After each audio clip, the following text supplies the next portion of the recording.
Deep breath. Hold it. Push like you gotta push. Push where that pressure is. Push. No noise. Push. Georgia ranks #1 in the country for maternal deaths. Little more. I can't. If you look at our census records from the last century, most women died during labor or immediately afterwards. Having a baby is serious business. Oh my God.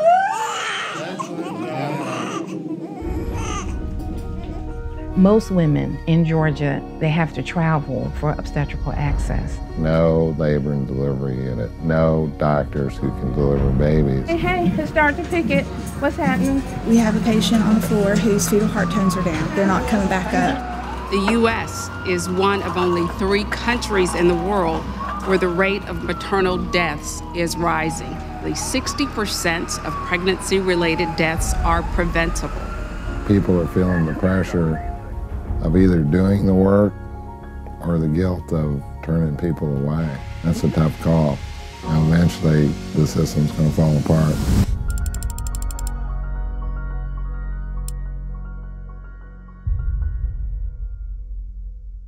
Let's take a look at our baby. It's a boy. Yeah, right there. Oh my God. Right there. I'm gonna put man. My name is Dr. Donna Adams Pickett. I'm an obstetrician gynecologist who practices in Augusta, Georgia. I would describe Augusta as a mid-town. It's not Atlanta, but it's not a small little hamlet either. On an average day, I'll see 35 to 40 patients a day. When I talk to my friends in other areas that are more OB dense, most of them see roughly 25 patients a day. But the situation demands it. When we look at the statistics in Georgia, it's roughly 93 counties that do not have hospitals that have obstetrical care. So most women in Georgia, they have to travel for obstetrical access. The consequences can be fatal. How are you? Okay. So I'd like to send you over for an induction. Got some pretty impressive swelling here, though. Yeah, it's honestly been worse at the beginning of the week. These are compression socks that I'm wearing. So what we're concerned about is something called preeclampsia. Are you familiar with that? Yeah, it's like the high blood pressure and it can cause seizures. That's when it becomes eclampsia. Okay. But the big thing is that it's time for us to have a baby. Yeah. It would be best for a patient to be able to have access to a labor and delivery unit within 30 minutes of their home. In Augusta, we are the main source for patients as far away as 2 hours in either direction.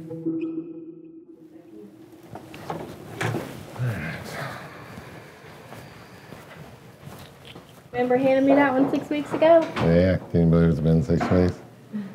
My name is Dr. Jeffrey Harris. I am a practicing OBGYN doctor in Jessup, Georgia. I think the challenge is in a rural community because there is such a high percentage of Medicaid is you don't get paid as much. At some point a hospital CEO goes, that's it, we're done. We're losing money and it's not worth it for what it does for the community. The county north of us stopped delivering babies. Up to the west of us, there's one OB. That's not sustainable. To the east, there's one doctor and he's on his way out. It's hard to get people who want to do this lifestyle. Probably right now, the patient that's traveling the furthest is from a little town called Hazelhurst. They used to be able to receive care at the hospital in Baxley, which is only about 20 minutes away from their house. But now they're having to drive all the way here because there is no care in between. I feel like I am always in the car. I'm always driving. It's about 55 miles from my house to Dr. Harris's office. Longer each time I drive it.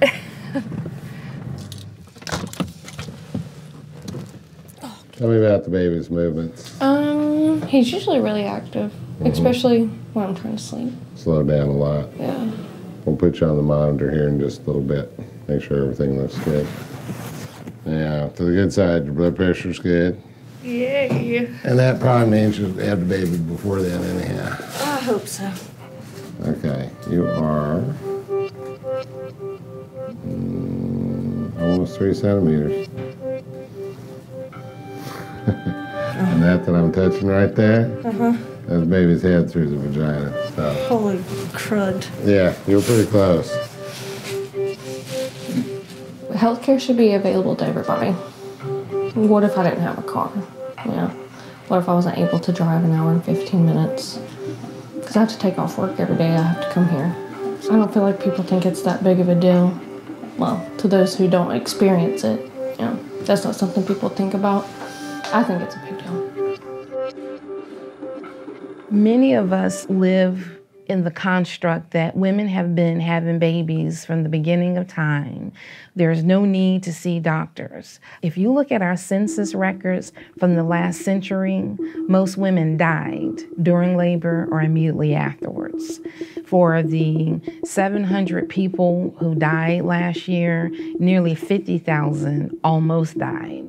So when you're dealing with a state like Georgia where there's not ready access to hospitals, ready access to doctors, then we have a number of women whose medical conditions before, during, and after pregnancy can be so severe that they're, if not deadly, nearly deadly.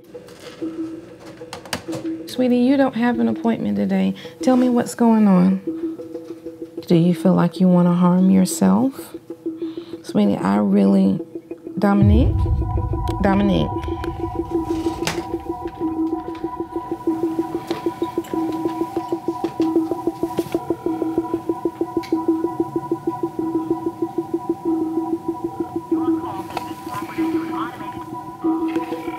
Let me get her phone number. Let me get her, because she just hung up on me. Angel, get me Dominique's address. I need police for a wellness check. So I am a physician. This is a patient. She called in and said that she was very, very depressed and said that she just didn't feel like going forward with the pregnancy.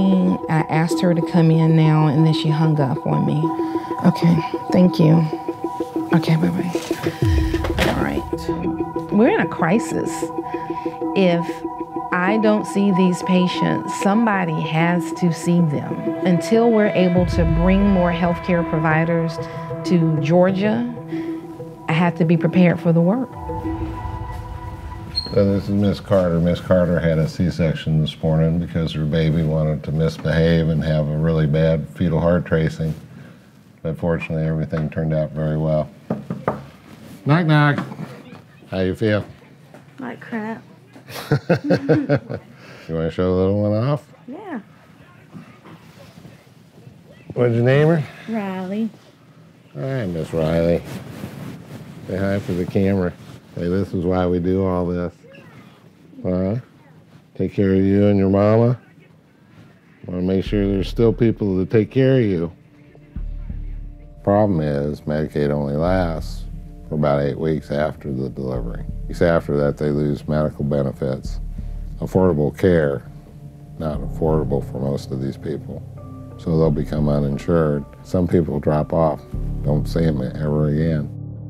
The labor and delivery units, they begin closing in roughly 2015.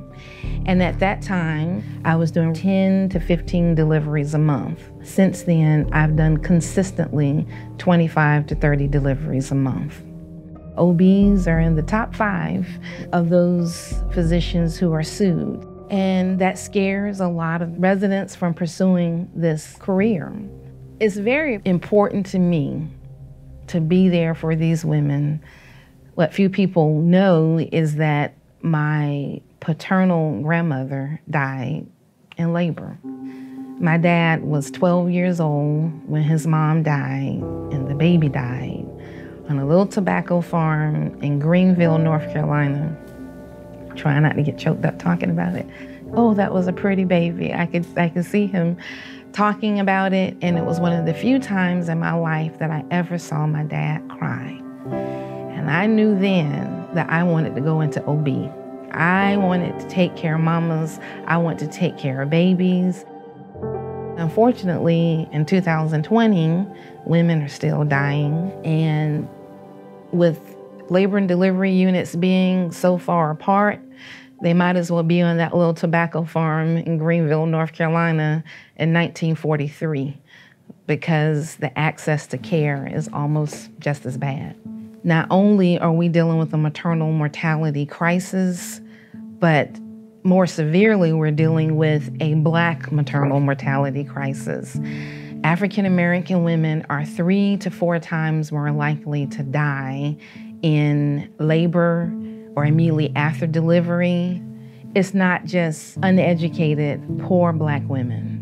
Educated Black women are 3 times more likely to be affected by maternal mortality than other ethnicities. And that's when it is very important that we address that there is implicit bias. Until we recognize that there is a problem in how we interact with women of color, we won't fix it. In Burke County, there are no practicing board-certified OBGYNs. There are none. So if you have a baby, you have to go to Augusta. That's gonna take at least 45 minutes. We definitely are a prime example of what should not happen. The fact that here I am with 2 degrees, a great, a wonderful career, going to my prenatal appointment, and yet I was still almost that statistic. And that's crazy. In 2020, that I get subpar care or I get ignored because I don't look like the way your norm or the people that you're close to. And that's so sad. That is heartbreaking. And it's almost like because you're a Black woman, you're tough, you can't be hurting that bad. It's almost like we're not human. So I had my son, he's 8 now. I had issues. We called the answering service. Oh, it wasn't Dr. Pickett. And then when he called back, he was like, you're having pains because you're in your 3rd trimester. It was kind of like, okay, it's gonna be fine. If you have more problems, just call me back. And come to find out, my liver had shut down, my kidneys were shot, like everything was failing. So the second time was with my son, went in for a routine C-section. Everything was going perfect and something happened. With Dr. Pickett, it's amazing. When my heart stopped for whatever reason, like she was right there, like whether it was compressions or shocking me or whatever, like she was there. When I first came to, I didn't even remember that I had a baby. Once I was extubated and able to really hold him, and I just felt like everything just got better.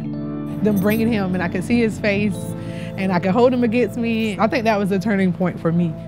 To see the staff members emotional, it kind of let me know oh yeah, they did everything they could do.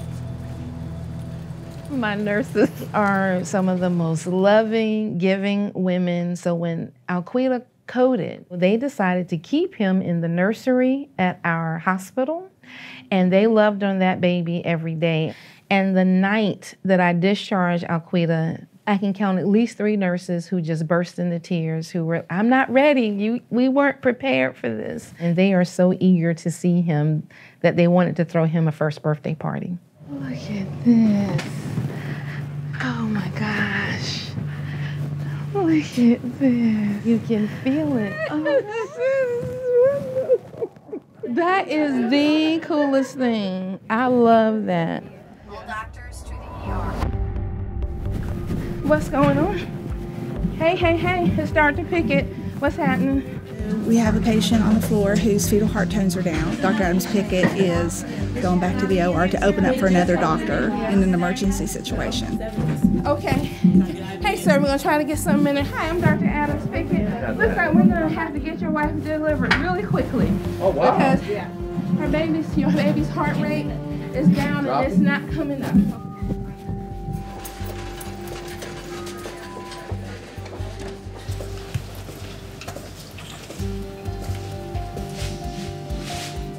Getting close. You're next door having a race. This job is the best job in the world. And some days it's like being inside the dryer, getting tumbled around.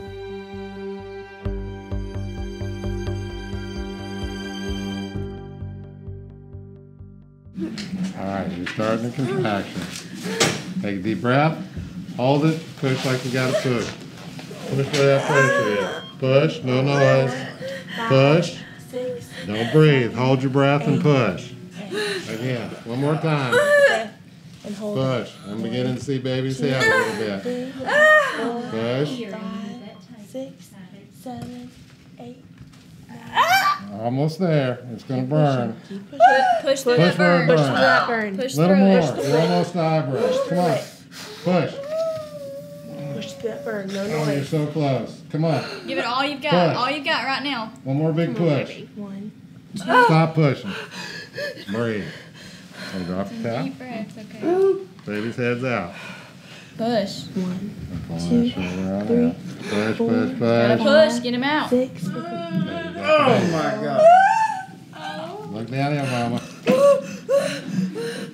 There he is. And it is the boys, right? Excellent job, Mama. Well, everything with delivering a baby is just so cool. It's 90% sheer joy and 10% sheer panic. I've done this 38 years and I never get tired of it. It's the best thing in the world. Your baby is fine. Your baby is just fine. My gosh, she's a chunky monkey. She's precious. She was like 5'12". I don't know what she was doing in there. Oh, yeah, baby. Good. Congratulations. Now you know. Now you know. We got her to the operating room emergently. We made an incision at 28 and we had a baby at 29. So it was, and she was holding on to her umbilical cord like it was a bungee jump or something like that. And I think that's why her heart rate went down. But, so this is the life of an OB. So unpredictable. And so I had to tell baby Liam that he saved this baby's life, because if I weren't here, I don't know if our little baby would have made it. And look at all the hair. Oh my goodness.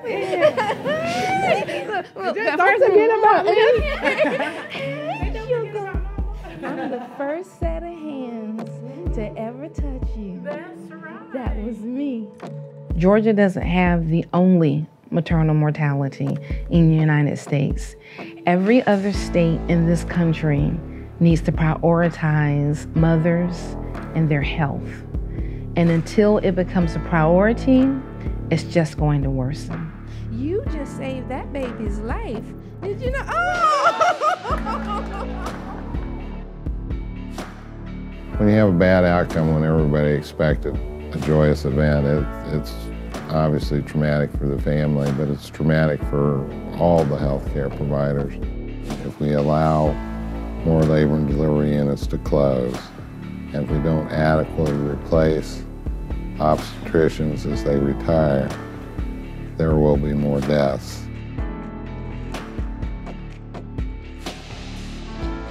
There's no statistic that can quantify what it's like to tell an 18-month-old that his mother's never coming home. My wife deserved better. Women all over this country deserve better.